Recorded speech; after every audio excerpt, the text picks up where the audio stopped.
So you're stuck with me on the third day. Two woos. Again, we're off sync. That was supposed to be the place where you raise me up. And I'm like, yeah, I got this. But all right. Here's how I think about keynotes. It's about the people. It's about what they do. It's about giving the stage to somebody who is part of the community, who has a thing. We don't do technical keynotes.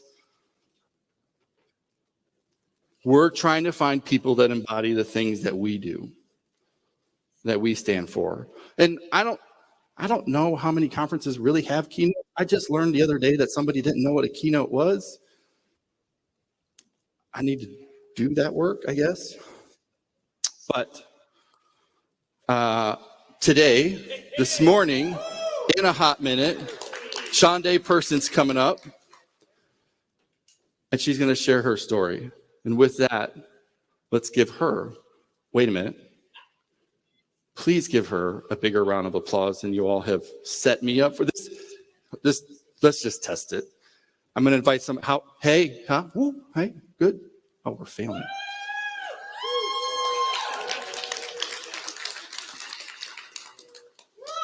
Y'all are killing me. I mean, for real. We had bacon and eggs, right? Two fed, not enough coffee? Fair, it is Monday morning. All right, let's welcome Shaundai person to the stage.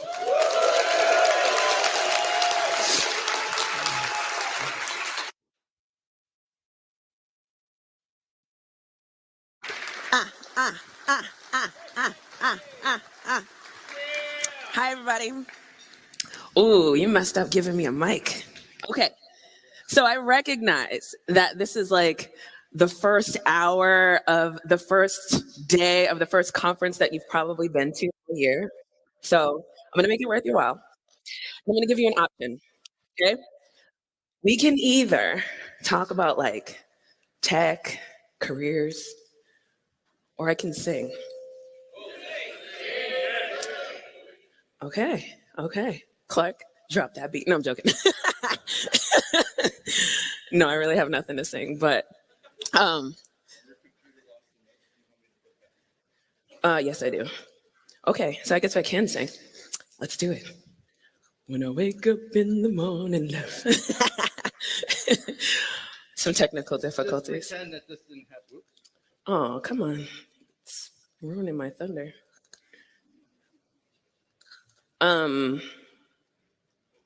Still some time. So, yeah. I promise we had this all worked out. We did. Good morning, everybody. So people who don't know me, I'm Shaundai Person. I am a senior software engineer at Netflix, and I'll be talking about how to best leverage your transferable skills. We're just getting our... We good? This is good. You got that one too? Good. Cool. So good morning, everybody. Yes. And yeehaw to my Texans out there. So I had a lot of coffee already. Again, to those who don't know me, I'm Shaundai Person. I'm a senior software engineer at Netflix, and I'm a career switcher. I went directly into engineering from a non-technical field, sales. Okay. Where's my slides? Here, let me go back. Okay, cool. When the time came for me to switch careers, my big fear was that I'd be starting over. I'd be throwing away over a decade of hard work and experience, and I'd lose all of the great career momentum that I'd built during my time in sales. As a salesperson, I was well respected because I had a lot of achievements. Year after year, I won awards for being the top sales rep, and I had a long resume filled with accolades that could get me in the door at any company that I wanted to go to. If I switched careers, though, I would be starting over. I'd have an empty resume because I didn't have any relevant experience to put on there.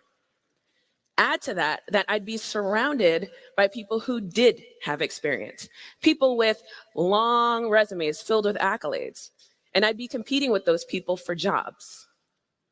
But it turns out that my previous career wasn't a waste. And it wasn't starting with a blank slate, because I could fill my engineering resume with all of the same accomplishments that I'd put on my sales resume.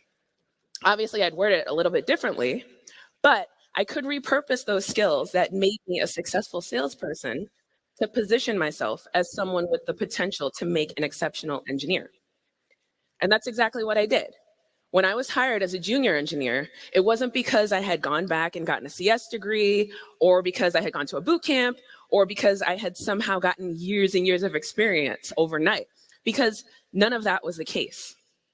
Even though I was probably the least likely candidate for that role, I sold myself on my transferable skills and my potential to grow. In fact, I sold myself as a superset of an engineer. Do you know what a superset is? So yeah, in software engineering, for those who don't know, a superset is like an upgrade, right? So you have your base version, and then you have your superset. And the superset can do everything that the base can do, plus more. So I said that I can do everything that your base engineer can do, plus more. And I'm here to tell you that you're a superset too. Whether you've already switched careers, or whether you're in the process of switching careers, whether you've been in tech forever, or you're just getting your start, whether you're a parent, a volunteer, or you just have hobbies outside of work, you have the skills that make you a superset of whatever it is that you want to do. And I'm here to tell you how to unlock those. But before we get into that, let's define transferable skills. So transferable skills are skills that you have acquired either naturally or through some other means, like a previous job or hobbies or parenting, for example. And those skills are skills that aren't specific to any one domain or industry. Everyone has transferable skills. So you might be a big picture thinker. You speak multiple languages. You might be a great communicator, right? And those skills make you you. But because those skills aren't specific to any industry or domain, they can be applied to different roles that otherwise seem to have nothing to do with one another. When it comes to leveraging these transferable skills, I'm big on analogies, by the way. So the analogy that I think about is archery. All right, there's two parts to this. There's the first part where we're loading up. We're loading our quiver. And the quiver is the red and black thing on her back. I want you to imagine that each of the arrows on your back is different because they represent a different transferable skill. So you have a communications arrow, you'll have a speaks multiple languages arrow, you'll have a big picture thinker arrow, a management arrow, right?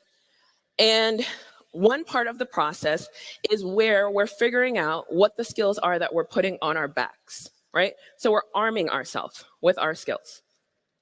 But keep in mind that arming ourselves isn't enough. It isn't enough just to have a bunch of transferable skills on our backs, okay? And I'll tell you why. I am of the opinion that having strong transferable skills can trump any gaps that you have in that list of job requirements, even if it's not listed, okay? So say you're going for a role that is requiring React and GraphQL skills, and you don't have GraphQL skills. I'm of the opinion that having strong, relevant, transferable skills can trump that lack of technical skills. The caveat, though, is that this is only the case if you're able to effectively communicate the relevance of that skill to the role to the person across from you. On the flip side, if your skills are a one-to-one match with what's in the job description, let's say that you're going for a management position and you have a long history of leadership. Your skills are a one-to-one match, but you're unable to effectively convey the depth of that skill as it relates to the role. It's just as good as not having that skill at all, right? So the more important part, I would argue, is learning how to aim. Having those arrows on our back means nothing if we don't know how to aim. I'm dropping gems, y'all. Like, give me a mic to drop. Okay? So this is the biggest part. And this is the part that we'll spend a lot of time on, okay? Your ability to communicate the relevance and the depth of that skill can make or break the person across from you's decision to hire or promote you. First, we'll talk about how to arm ourselves. Let's talk about how to build our quiver. Such a silly word. Let's talk about how to build our quiver of skills, right? We're going to arm ourselves. Now, these transferable skills, you may already know what your skills are. They may be skills that come naturally to you. In my case, tenacity is a skill that I've always had with me my entire life. As the eldest daughter of very loving and caring, but sometimes a little too strict parents, right? As the eldest daughter, it was my tenacity that led me to ask over and over and over and over for things that my parents had already clearly said no to. So this is a skill that I've had with me since the dawn of my being, my existence. And it's a skill that I've carried with me throughout multiple walks of life. True story. I wrote my college entrance essay on my inability to take no for an answer. And though it had gotten me grounded a lot in high school, it was also that same tenacity that allowed me to get straight A's and get awards in school. It was that same tenacity that allowed me as a salesperson to make cold call after cold call and hear no after no until I finally got to that yes. And then it was that tenacity that allowed me to stay up late nights learning to code while working a demanding sales job and caring for an infant at the same time. Okay, so this is a skill that I've had naturally. So start to think about skills that have come naturally to you. Other skills are skills that haven't come as naturally and skills that you've had to work at. In my case, communication is a skill that I definitely wasn't born with, but through my work at Netflix, through my parenting for sure, through speaking at conferences, through networking at events like that conference, I'm building on my communication skills. And though it's a work in progress and will always be a work in progress, I list it as a transferable skill because it's a skill that I can apply to multiple areas of my life. So I'm starting to build my quiver, right? Start to think about yours. And if you don't know, one way to figure out what your skills are is to ask people. Ask people that you know and trust. And what I love about this is that sometimes we as individuals will devalue or discredit skills or think that everybody has the same skills that we have at the same level that we have when they don't. Okay, we assume that because a skill comes naturally or easily to us, that everybody has that same exact skill. And that's not the case. Okay, by asking somebody that you know and trust, by asking that outside party, they can help to sunshine the uniqueness of that skill for you and help you to see that not everybody comes in your particular flavor. All right. Other ways to figure it out is to think about past jobs that you've had or roles that you've had as part of a group or volunteering. What skills or strengths did that require? What skills did you build during that time? What tasks were you responsible for? And then think about your passions and your hobbies. What skills did that require? And then try to identify trends. A lot of folks have found a lot of usefulness out of personality quizzes because it will help you to identify strengths and weaknesses and how those play into different roles and groups that you're a part of. One really good book that I read is What Color is Your Parachute? And I read this when I was at the very, very beginning stages of even thinking of doing a possible career switch. The book is by Richard Bowles, and it helped me to kind of think in the opposite direction. So it helped me to outline my strengths and my passions and then find a career path that fit that. Okay? All right, so we've loaded our quiver, right? So we've got all our arrows, and we're gonna continue to build on them through our work, through our parenting, through our volunteering, and all that good stuff. So we've figured out how to arm ourselves. Now is the more important part, which is where we're learning how to aim those arrows, okay? And because this is a more important part and the meatier part of the talk, I'm gonna break it out into 3 parts. Ready, aim, fire. The first lesson is to figure out which arrow we're gonna pull out, okay? And the lesson here really is to show relevance. So we're getting ready, we're showing relevance. This is the part where we're connecting the arrow that we have, the skill that we have, with the goals of the role or the team or the organization. This part takes a little bit of research and also a little bit of creativity, all right? So the goal here is to start by thinking of let's say that you're going for an engineering role. Start to think of what the ideal person looks like in this role. So I'm outlining the ideal engineer in my role. I'm getting hired or I'm getting promoted. And I want to identify all of the different strengths that this person has. How am I going to do that? again, it involves a little bit of research. So I'm going to look at the goals for the team, look at the goals for the org. What is this ideal candidate doing in the first 90 days? What are they doing in the first year? How are they making an impact on the organization's goals? What skills do they need in order to make that impact? I'm also looking at the job description, and I'm looking at the skills that are listed, and not just the technical skills. In order to be an effective engineer, what skills do I need, right? So I'm going to show you how I did this when I applied for my first engineering job. And remember, my previous experience was all in sales, so I didn't have any past engineering experience to put on in my quiver. I didn't have any engineering skills. So I started loading my quiver with things that were based on hobby. All right. So first thing I thought about was, hey, I am good at word problems. And I mean that in the dorkiest way possible. Like y'all, in elementary school, when they were like, Johnny has 5 apples, I'd be like, say more. yeah, Johnny had 5 apples. Like, I'll solve a problem. I will solve a word problem. And I was so excited to do that in elementary school. I've also always been really good at puzzles, any kind of puzzles, jigsaw puzzles, Sudoku, Super Mario. Like, if there's a problem, I'll solve it. Sorry, that was a Vanilla Ice. There was no reason for that. That was that was so out of line. Okay, so any like a jigsaw puzzle, right? I also have always loved to write and read poetry. I see my girl Amira out there. I got my stage start performing spoken word poetry in Texas. So I've always loved poetry. And I list these as skills because these are things that I'm good at. They're transferable skills because they can be applied to multiple areas of my life. Of course, I didn't go into an engineering interview saying, Johnny only had 2 apples left, or I'm great at Super Mario. What I did say is, hey, I'm a problem solver.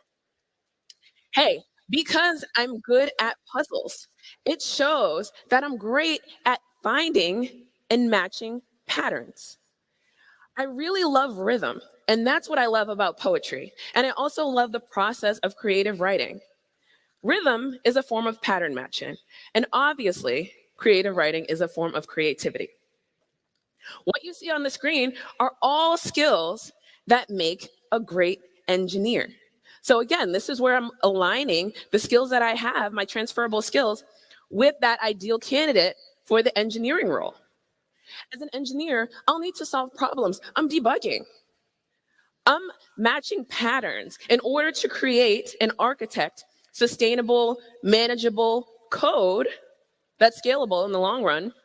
I need to be able to identify functional patterns and create functional patterns. And I need to understand where things unnecessarily are repeating so that I don't have that redundancy and I have code that's as dry as possible.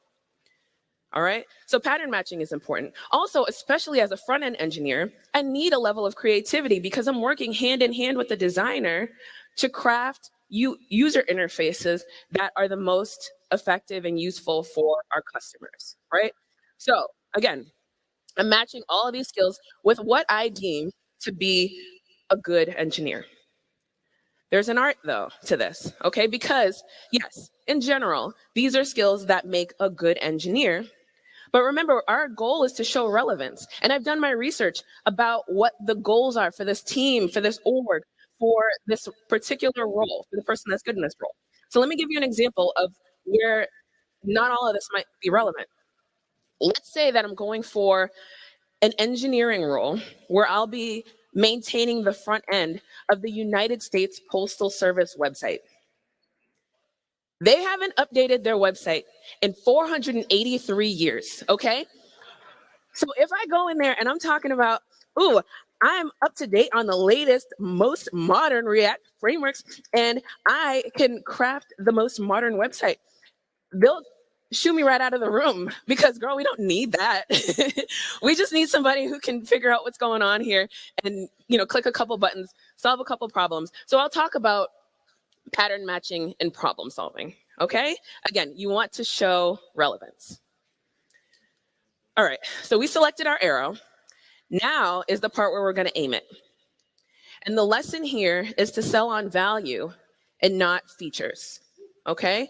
This is how we're articulating the value of the skill that we have, okay? Skill value, not features, is a lesson that I learned in sales.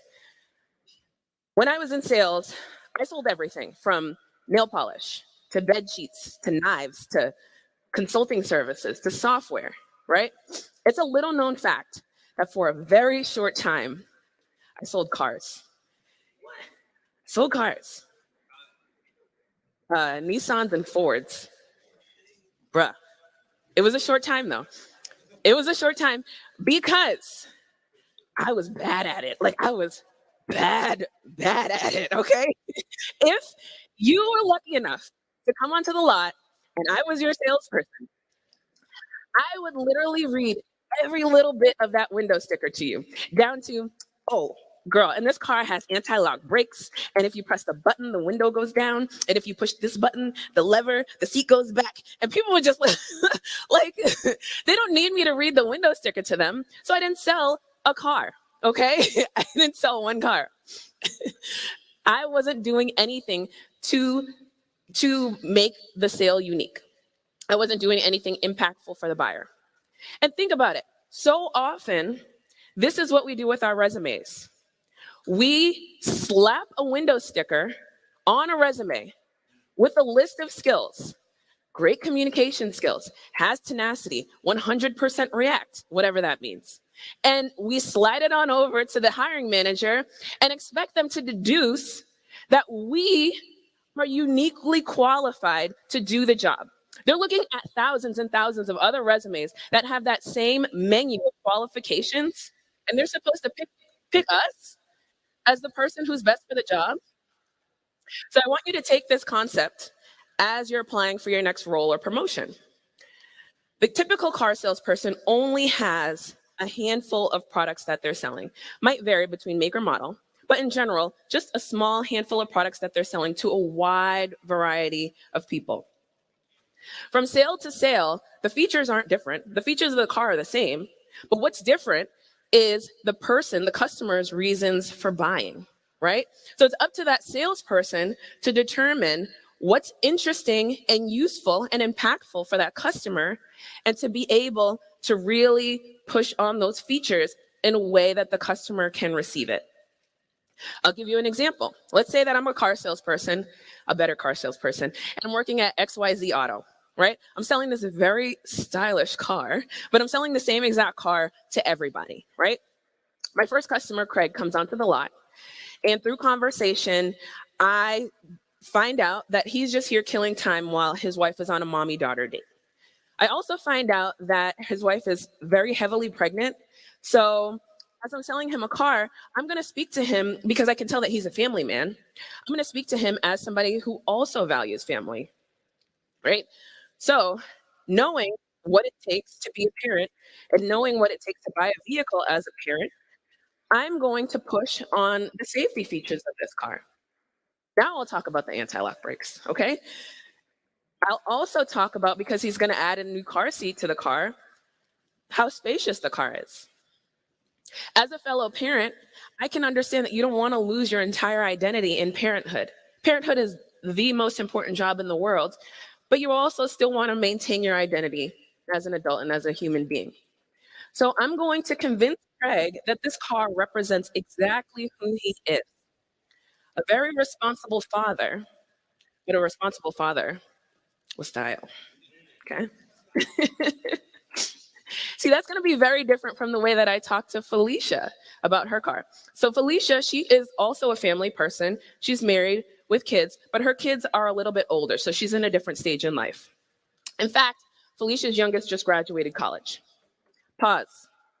I know you're going to come for me about how young Felicia looks. Let's recognize the universal truth that Black don't crack, okay? Okay. Thank you. I'm 87 years old, by the way. So Felicia, Felicia comes onto the lot, and me and her are just vibing. I see a lot of myself in her. She is like a firecracker of a personality. We're talking about like shoes and purses, and she's talking about how much she is really excited to be an empty nester because now this is her chance to have independence, right? She has a little bit of income, and she wants to have a life. She wants to have her adulthood back, right? After raising a couple kids. So the things that I'm going to talk to Felicia about are how stylish this car looks and how good she's going to look in it. Because, girl, I see you. You know, I'm also talking to her because this is her time to treat herself. I'm going to harp on all the bells and whistles of the car. All right. And this car represents who Felicia is. I can recognize that she is a powerful woman. She's a business owner. She's done her time. She's been an amazing parent and has an incredible business. And I also want her to recognize that this car, like her, fills up a room, takes up great space, okay? In both cases, these two very seemingly opposite type of personalities at very different stages of life seem like completely different people. But in both cases, I explained to them how this single car, same car, represents them exactly. In no case did I lie, right? I told the exact truth. But the features that I talked about were features that they recognize that are valuable to them, useful to them, and I sold the car in a way that they could best receive it. Okay? Again, let's take this back to our interviewing. Let's take this back to our promotion conversations. I'll explain how I did this in my interview with Netflix. My first conversation with the hiring manager, I wanted to get this ideal picture of the character. Who is the ideal engineer for your team? So one of the questions that I asked in my interview to the hiring manager was, can you tell me about your team? And really what I want to know is what gaps are there on your team? Because I want to know where I fit in. What things can I do to help the team overall to get to their goals? And what he said was that one big thing that he wishes the team would do a little bit better at is asking for feedback. The team that I work on is an internal tooling team. So we make tools for other Netflix engineers. But still, even though the customer is right there in another Slack channel, a lot of people were feeling really timid about asking for feedback. And I think it was kind of the call the baby ugly syndrome, where people spent a lot of time building this tool that they thought was cool, and they didn't want to hear, this isn't useful to me, or this isn't good enough, or I need this additional feature. They don't want to hear tech debt. They don't want to hear no, right? Here's the problem for organizations, okay?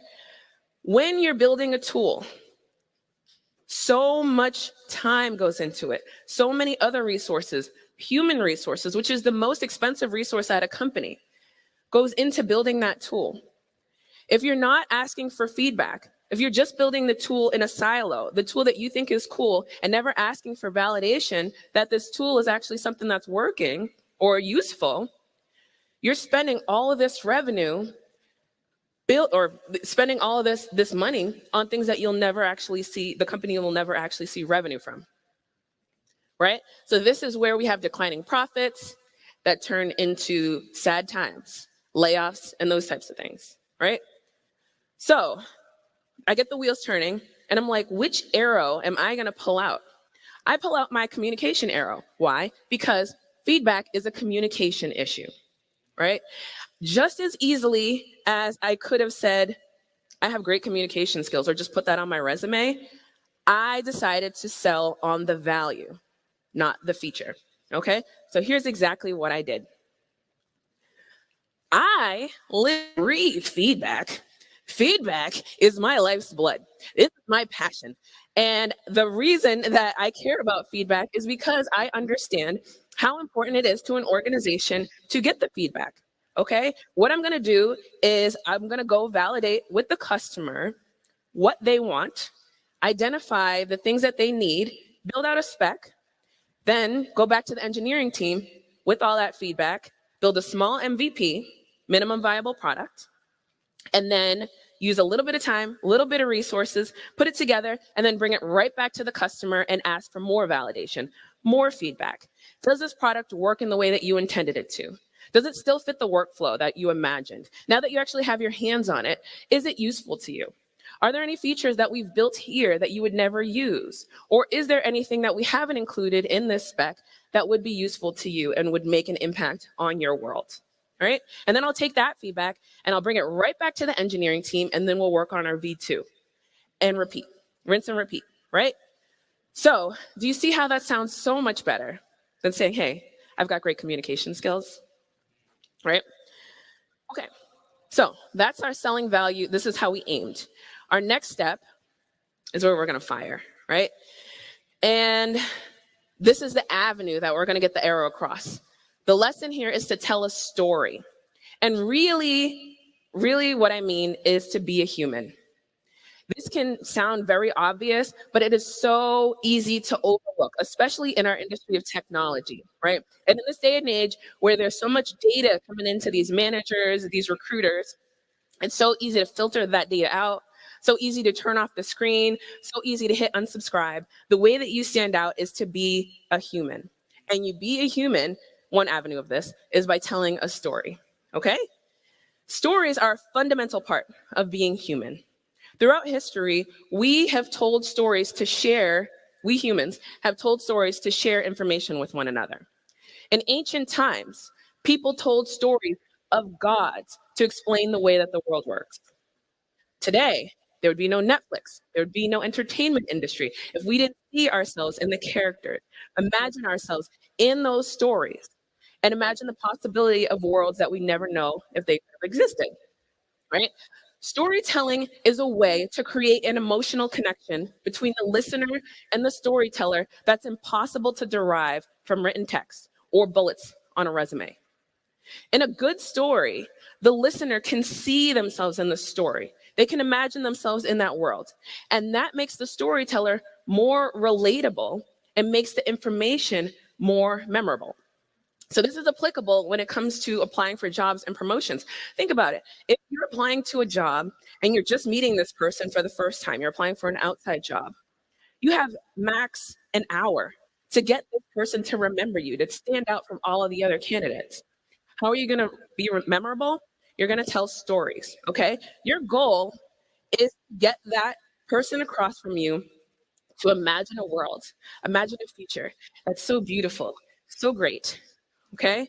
You want to paint the picture of this beautiful life, but you want them to imagine, you want them to imagine you in it. Okay? The life can't be great unless you're there. All right? This is our goal. All right. So back to my story about Netflix. Again, remember, I had my communication arrow pulled out, and feedback is the value that I'm going to sell on. But I'm going to talk about this through a story. So the actual story that I gave, my goal was to explain how much feedback means to me and why feedback means so much to me.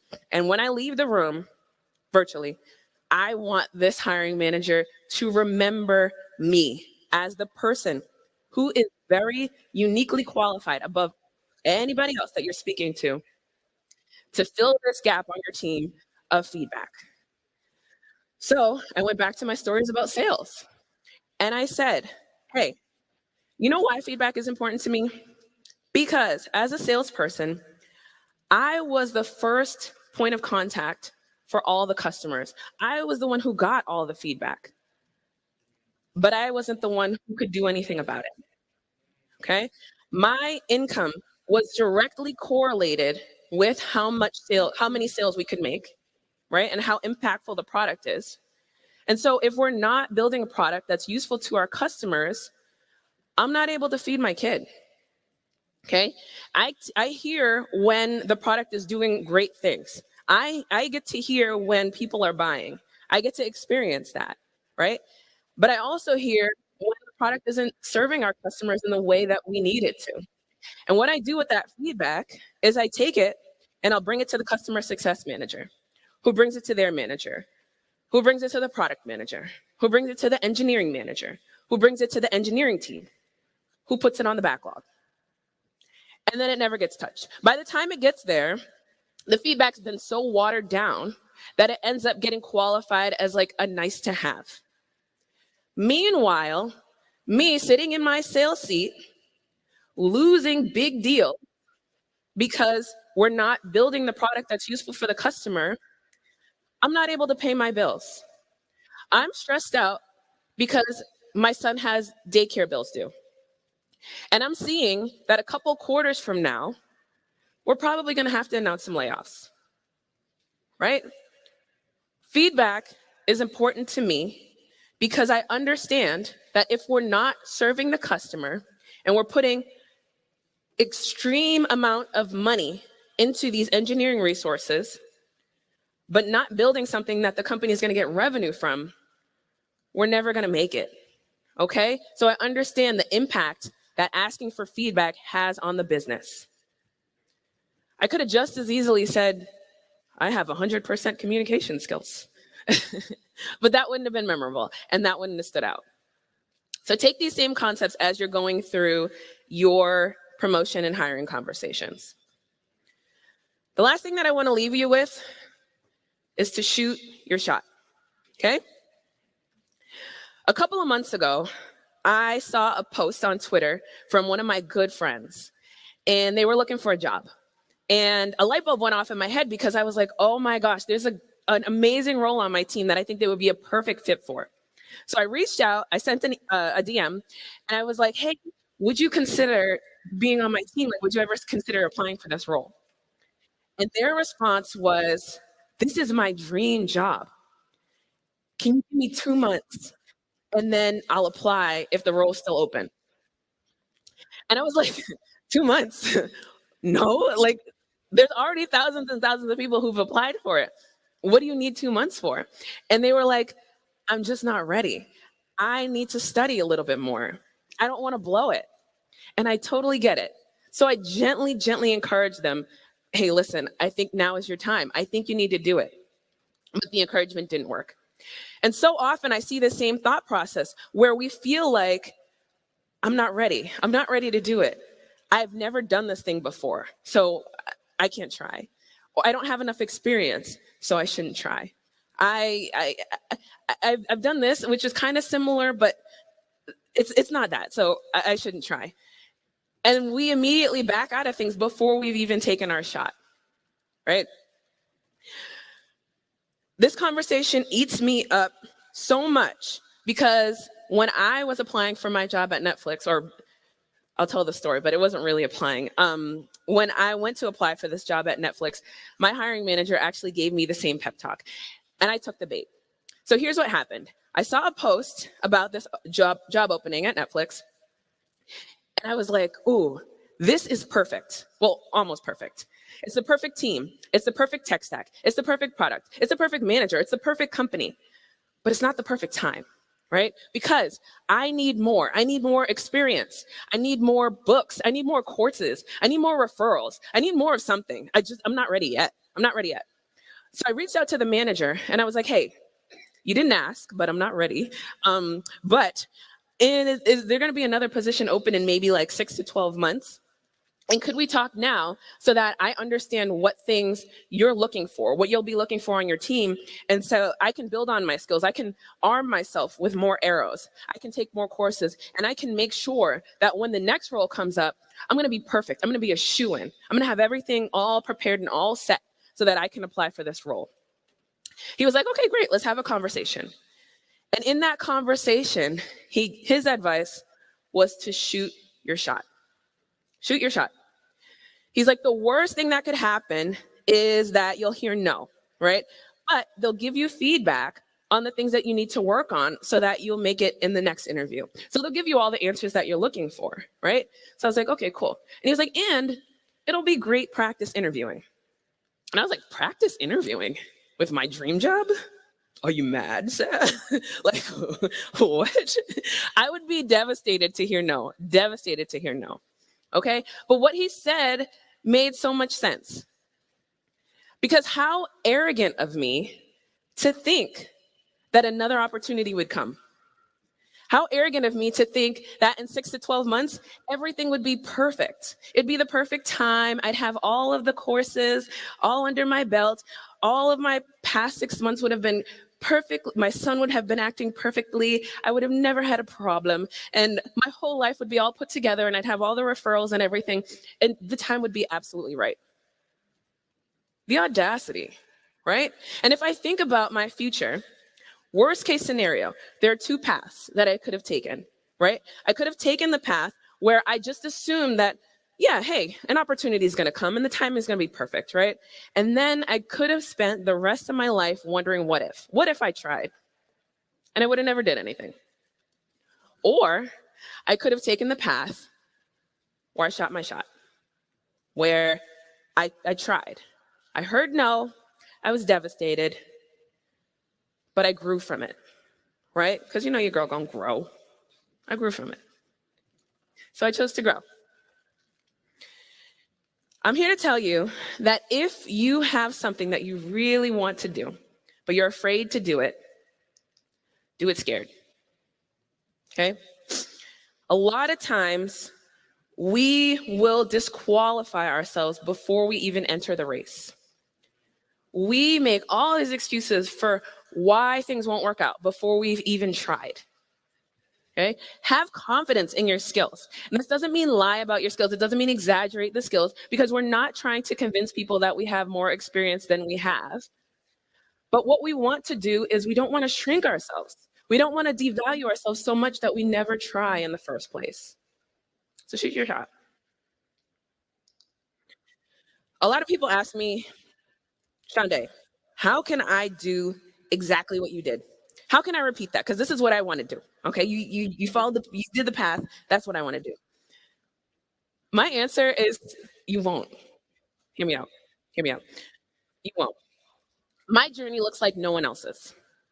I have a unique set of experiences, a unique set of skills, a unique set of passions, unique arrows in my quiver. And the same is true for you. We might have some things in common, right? But with all of the things that make you uniquely you, your path to success is going to be uniquely yours, right? You have your own set of unique experiences, skills, passions. You will be successful, no doubt. Just the fact that you're in this room shows that you are the type of person who wants to grow and who, by any means, wants to find success. But with all of the things that make you uniquely you, that path to success is going to be your own. So take everything that you heard this morning, apply the filter of all of the things that make you uniquely you. Get your arrows ready, aim, and fire. Thank you.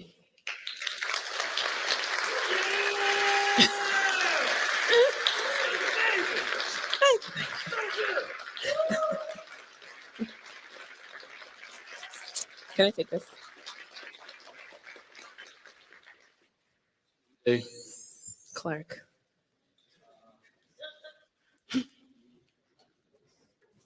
the internet, and I happen to agree, really thinks that you should have finished all of this by saying, thank you, bye, Felicia. Can I try again?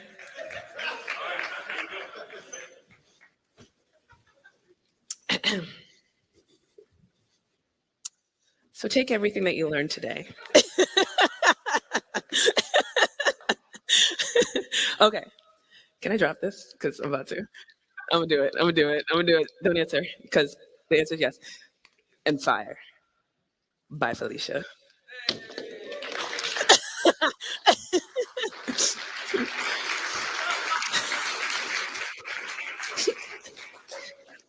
I broke it. Hey, Danny, we don't have a clicker for you. Let's give Shaundai a round of applause. Thank you very much. Thank you.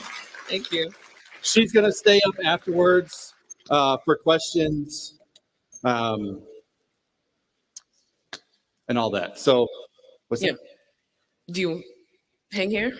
No. I got a few more, and then you can come back up. Cool.